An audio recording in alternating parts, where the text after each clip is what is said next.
has become, disrupting education and causing fear as well as slowing economic activities. And if security agencies do not quickly restore order to the country, this or the country could actually face a deeper social and economic problem, including more children out of schools, raising poverty in the country, and declining trust in the government institutions.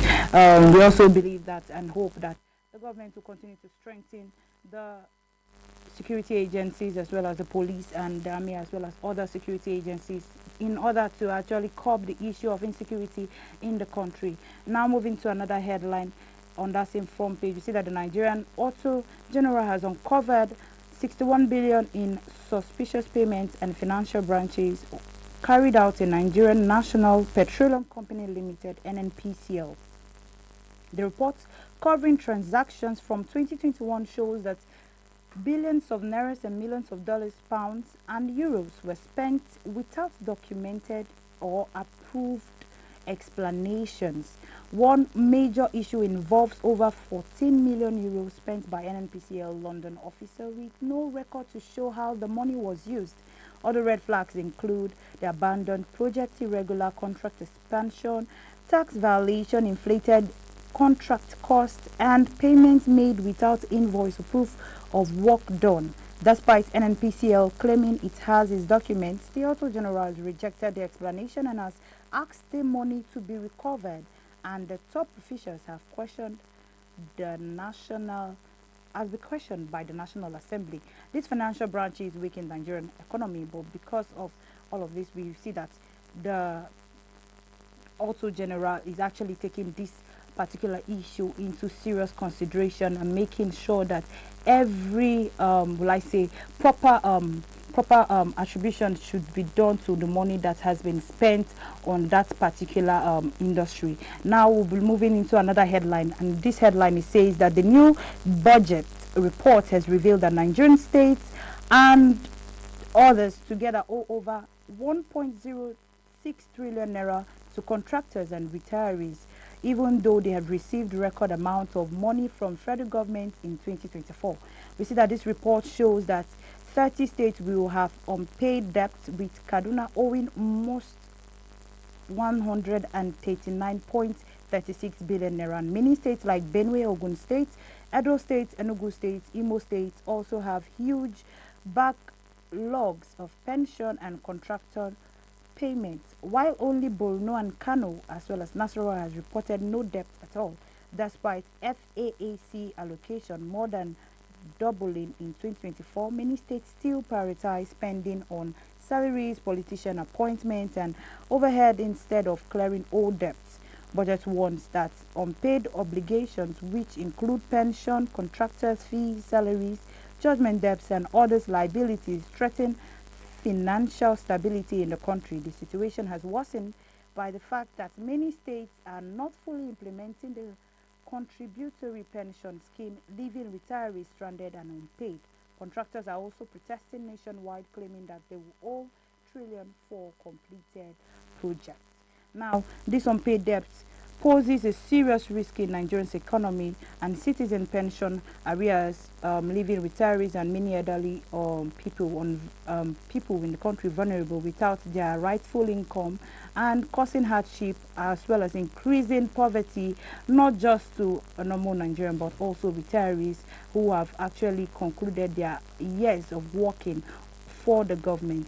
We hope to see that the government actually curb the issue of this problem in the country. Now moving to another headline, we see that the Federal High Court has denied an online report claiming that Justice James Omotosho survived an assassination attempt after sentencing IPOB leader Nnamdi Kanu to life imprisonment.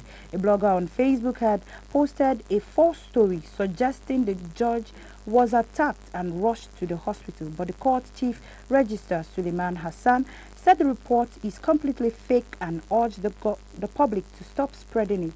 He called on security agencies to investigate the blogger for misinformation, cybercrimes, and possible intimidation of the judiciary.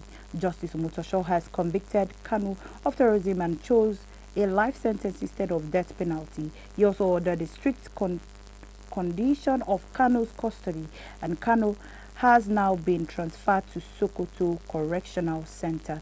Now, this issue of misinformation in the country is beginning to spread, and a lot of misinformation from so many bloggers have actually spread through the social media, and we are looking for ways to actually curb the issue of misinformation on the social media platforms. And like we always say, to stay informed and to stay informed is to stay safe. And if your information that you're receiving are not correct, it's possible that you actually do not have safety in your hands. So to every information that you see on the social media platform, make sure you actually verify those information before you actually take actions to or try to share those information to other people on the social media platforms.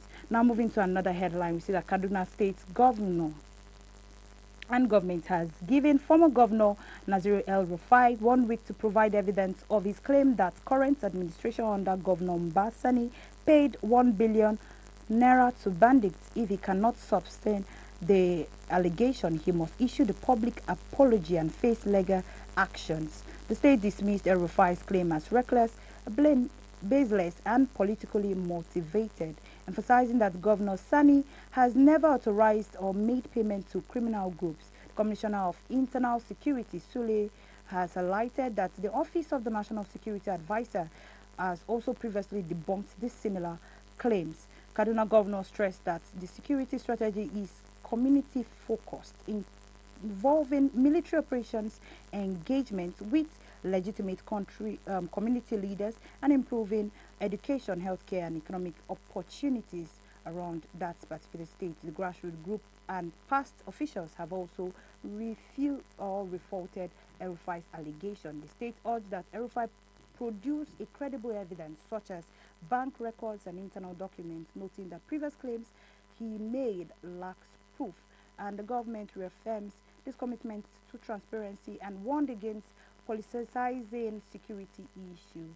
Now, these issues like this can raise a lot of concerns and spark public comments or public disbelief in their government.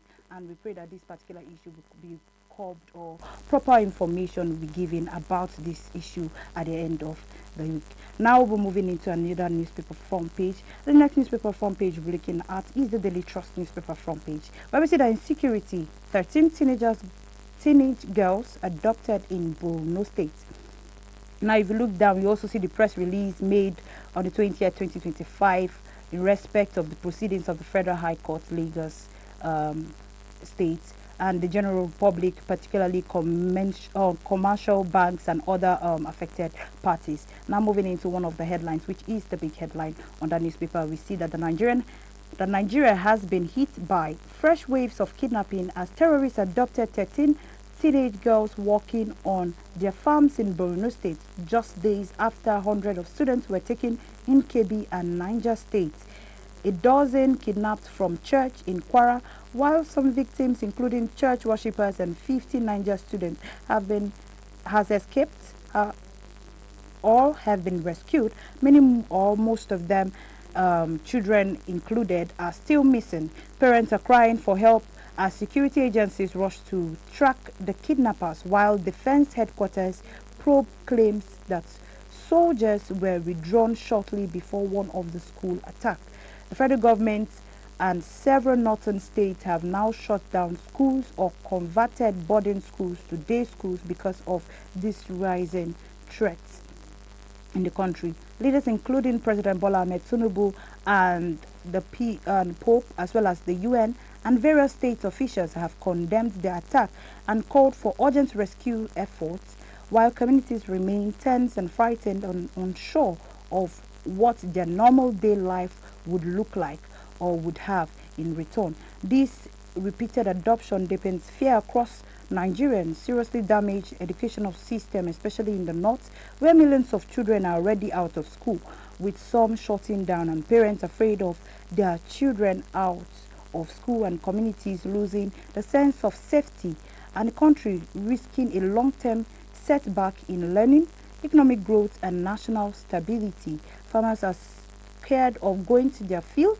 children are scared of going to schools, and families are scared of even attempting to go out of their homes. The insecurity has put a pressure on the government on resources, but we see the government fighting back and making sure that this issue is being curbed in the country. This is also advised that every citizen actually try to take heed on the insecurity issue of the country and actually take proper security measures on where and how they go out from their houses and how they leave their homes, and as well as how they return back home from wherever they have gone to. Now we'll be moving into another newspaper front page, and it's the Nation newspaper front page. We see that there's an alleged 1 billion debt claim. First Bank and Access Bank, as well as Zenith Bank, MDs risk imprisonment over disbursement of court order and disobedience of this court order. We also see that 38 Kwara adoptees rescued, 51 Niger pupils return home. I won't relent, say president on that page 2 of the newspaper. We also see that the press release made from the Federal High Court, Lagos, on the 20th of 2025 in suit of FHCLCS 2127-2025, during which the court set aside an earlier granted expertise order in October 22, 2025.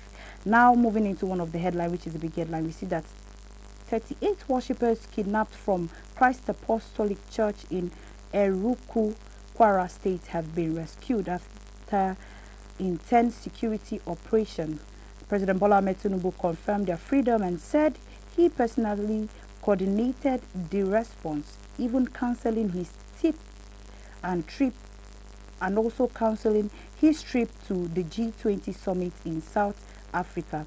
He also announced that 51 pupils adopted from Catholic schools in Niger State has escaped and reunited with their families, though over 200 children and staff are still in the captors or in captivity by these bandits. Security agencies are now still searching for remaining victims while investigation are being ongoing. The troops are also withdrawing shortly before another school attack in Kebbi State, and leaders include Pope and lawmakers have condemned the kidnapping and troop continues operation arresting notorious kidnappers in Taraba State and the wider part of Nigeria.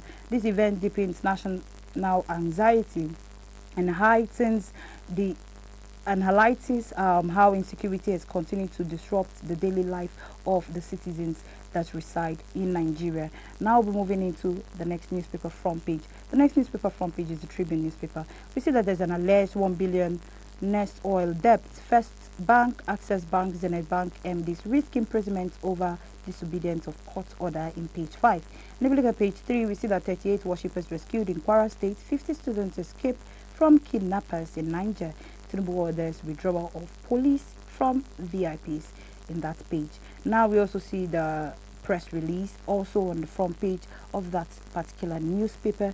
Now moving into another newspaper front page, which is the New Telegraph newspaper front page. We see that telecom hostile states to lose out in potential $1 billion investment windfall.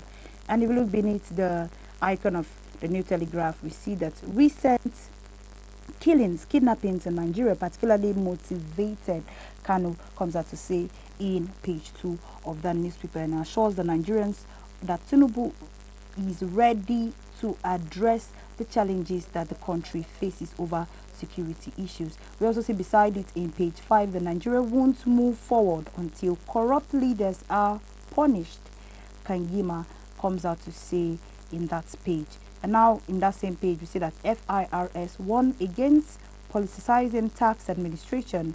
You also see beside it in that same page that Israel targets Hezbollah's militants in first attack in the Beirut in months. We also see that headline beside the Netanyahu picture. We also see the big headline in page 4, 5, 7, 8, and 30 that ISWAP adopts 12 female farmers in Borno State as 50 St. Mary's students escape and reunite with their families, as well as 250 children and 12 teachers still in captivity. President Bola Ahmed Tinubu comes out to make a statement.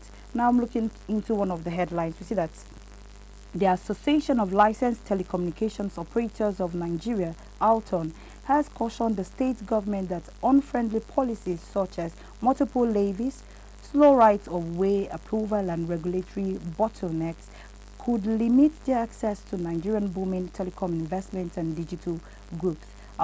ALTON Chairman Benga Adebayo said that the telecom sector is experiencing over $1 billion in infrastructure investing this year, fueled by the tariff adjustment and renewed investor confidence. And However, the states that create hostile conditions risk missing out in this expanded network, and broadband access and digital jobs as well as operations may also prioritize investments in more supportive regions. Adebayo highlighted that the operators currently pay up to 56 different taxes and charges, a burden expected to ease with the federal government tax reform in January 2026. He also noted that the operational challenges include reliance of over 40 million liters of diesel monthly to power network sites, and called on both the public and state authorities to protect telecom infrastructures from vandalism and theft. The Nigerian Communication Commission (NCC), led by Idris, has come in collaboration with the Office of the National Security Advisor to improve regional protection for network, while rebranding of the 9 mobile and T2 signals are renewed, and investors are beginning to pick interest in strategic positioning of those particular telecommunications.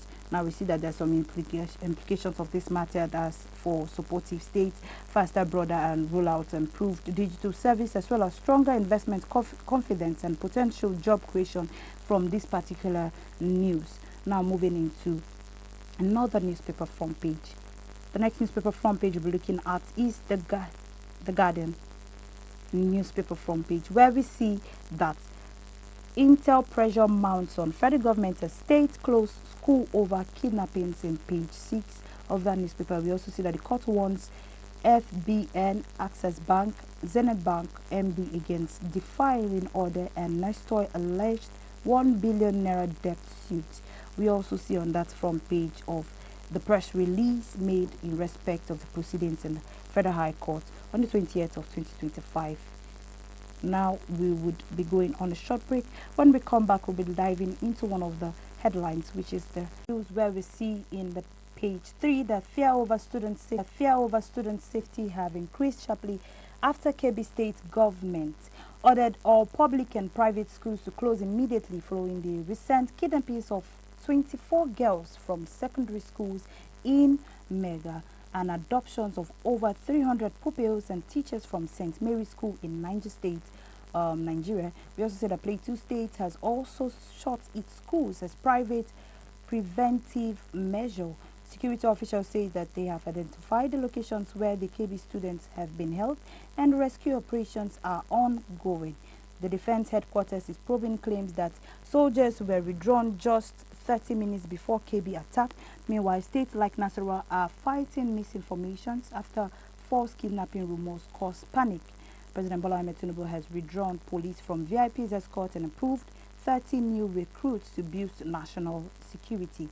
The Pope has also joined the Global Voice calling for release and adoption of these students, while military commanders continues to push hard against the kidnappers across the north and the north-central region of the country. This widespread of school closure has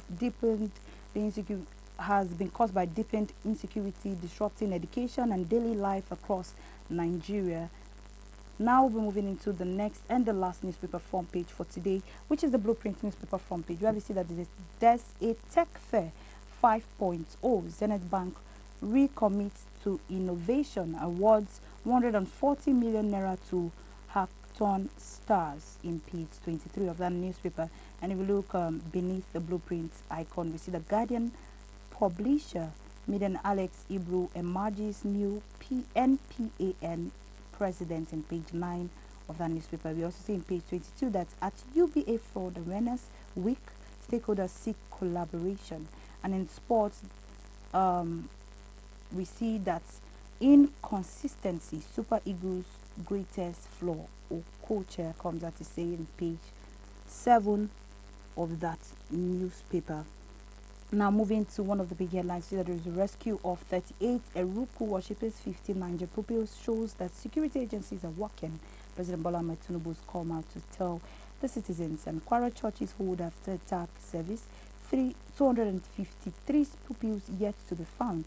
There's a show of proof of payment of 1 billion on bandit. KDSG tells El Rufai in page 7 of that newspaper. And if you look at the blue column, we see that terrorism, U.S. Secretary of War, Ribado and others meet in Pentagon.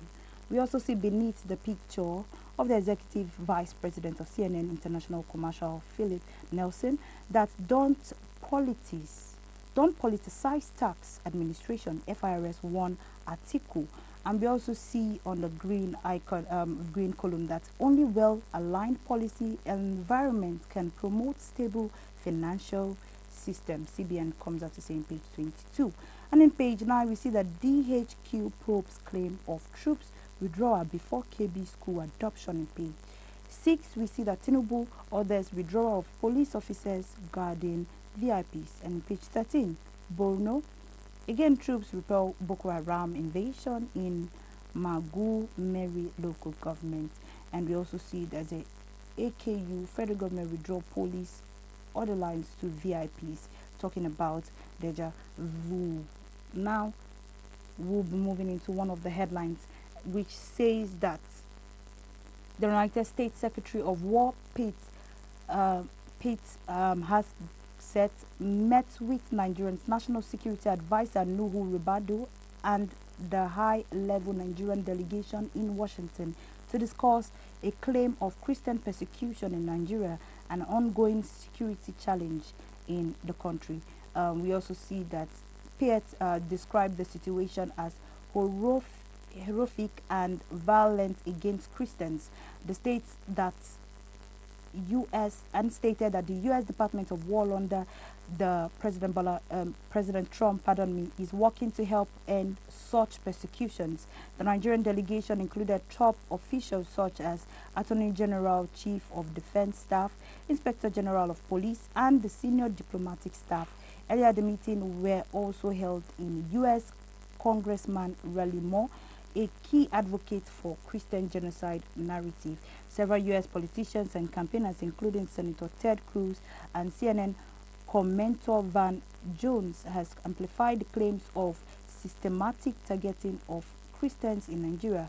Cruz also introduced the legislation in September, the Nigeria Religious Freedom Accountability 2025 Act, seeking to hold Nigerian officials accountable. Nigerian government rejects this claim, describing them as a gross misinterpretation of reality, emphasizing that terrorist attack targets both Muslims and Christians indiscriminately. We also say that analysts as credible media source, including BBC, have noted that much of the data used to claim a Christian genocide is unverified. President Bola Ahmed Tinubu states that Nigeria will continue to engage diplomatically and welcomes U.S.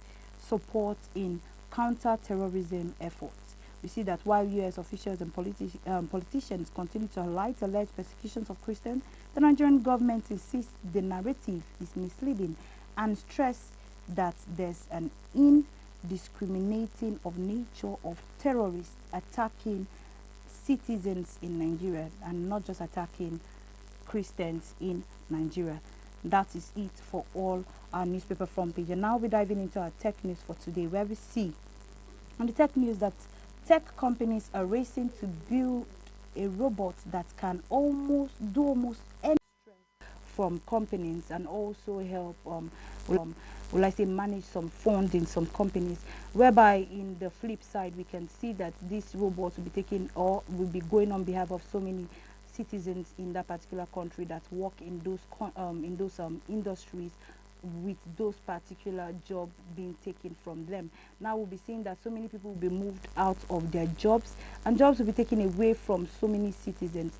And we hope that in all of this we can be able to curb this situation and make sure that AI doesn't come and, will I say, displace people from their jobs, but also help to improve in people in their jobs and their activities in that part, in every country and in every company that we see that is existing. Now we'll be closing on the newspaper review, but before we go, we'll be urging you to follow us on all social media platforms as displayed on your screen on Idea Television, and also do well to drop a subscribe on the subscribe button, because